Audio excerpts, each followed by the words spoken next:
Hello दोस्तों। आज हम क्लास 9 फिजिक्स का एक इम्पोर्टेंट टॉपिक पढ़ने वाले हैं, वर्क एनर्जी थ्योरम। अगर आपसे एग्जाम में डेफिनेशन या डेरिवेशन पूछ ली जाए तो इस वीडियो के बाद आप बिना किसी प्रॉब्लम के आंसर लिख पाओगे। तो चलिए शुरू करते हैं। Work energy theorem states that the net work done by force acting on an object is equal to the change in its kinetic energy। तो इस थ्योरम के अकॉर्डिंग किसी ऑब्जेक्ट पर नेट फोर्स द्वारा किया गया वर्क उस ऑब्जेक्ट की काइनेटिक एनर्जी में होने वाले चेंज के बराबर होता है। तो इसे सिंपल वर्ड्स में समझते हैं। अगर किसी ऑब्जेक्ट पर फोर्स लगाया जाता है और उसकी स्पीड या तो बढ़ेगी या कम होगी तो उसकी काइनेटिक एनर्जी में भी चेंजेस आएंगे और फोर्स के द्वारा किया गया वर्क एग्जैक्टली उस चेंज के बराबर होगा। तो मैथमेटिकली देखा जाए तो work done is equal to change in kinetic energy, यानी कि W is equal to delta K E. इस डेल्टा के ई का मतलब होता है चेंज इन काइनेटिक एनर्जी, मतलब final kinetic energy minus initial kinetic energy. तो चलिए इसकी डेरिवेशन स्टार्ट करते हैं। अब मान लीजिए एक ऑब्जेक्ट है जिसका मास है m। अभी इसकी जो इनिशियल वेलोसिटी है, यानी कि शुरुआत से अभी जिस वेलोसिटी से चल रहा है वो मानते हैं u।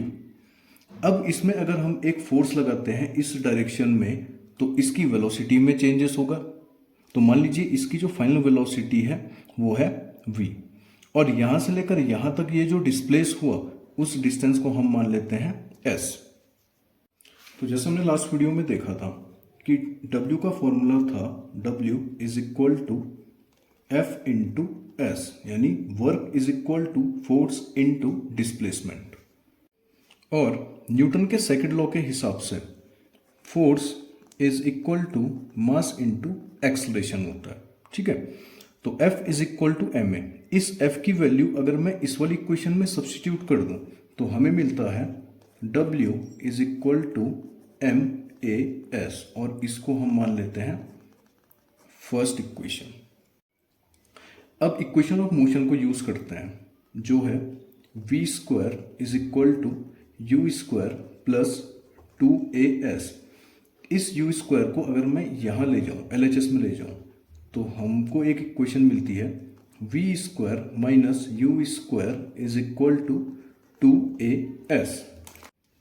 अब इस 2 को अगर मैं LHS में ले जाऊं तो ये क्या हो जाएगा, v square minus u square whole upon 2 is equal to as। इस as की वैल्यू को अगर मैं इस वाली इक्वेशन में सब्स्टिट्यूट करता हूं तो हमें मिलेगा work is equal to m multiply by v square minus u square whole upon 2। इस ब्रैकेट को ओपन करने के बाद work is equal to half mv square minus half mu square. हम जानते हैं कि काइनेटिक एनर्जी बराबर होता है हाफ mv स्क्वायर, यानी हाफ मास इनटू वेलोसिटी का स्क्वायर। हमने वीडियो की स्टार्टिंग में देखा था कि v हमने फाइनल वेलोसिटी के लिए लिया था और u हमने इनिशियल वेलोसिटी के लिए लिया था। तो इस हाफ mv स्क्वायर को हम कह सकते हैं फाइनल काइनेटिक एनर्जी, और इस हाफ mu स्क्वायर को हम कह सकते हैं इनिशियल काइनेटिक एनर्जी। तो W is equal to final kinetic energy minus initial kinetic energy. तो इस चेंज इन काइनेटिक एनर्जी को हम लिख सकते हैं W is equal to delta kinetic energy. जैसे पहले भी बताया था डेल्टा यूज होता है चेंजेस के लिए। तो इस डेरिवेशन से हमने प्रूव किया कि नेट जो वर्क डन है, यानी जो ओवरऑल जो वर्क डन है, ये बराबर है आपके चेंज इन काइनेटिक एनर्जी के।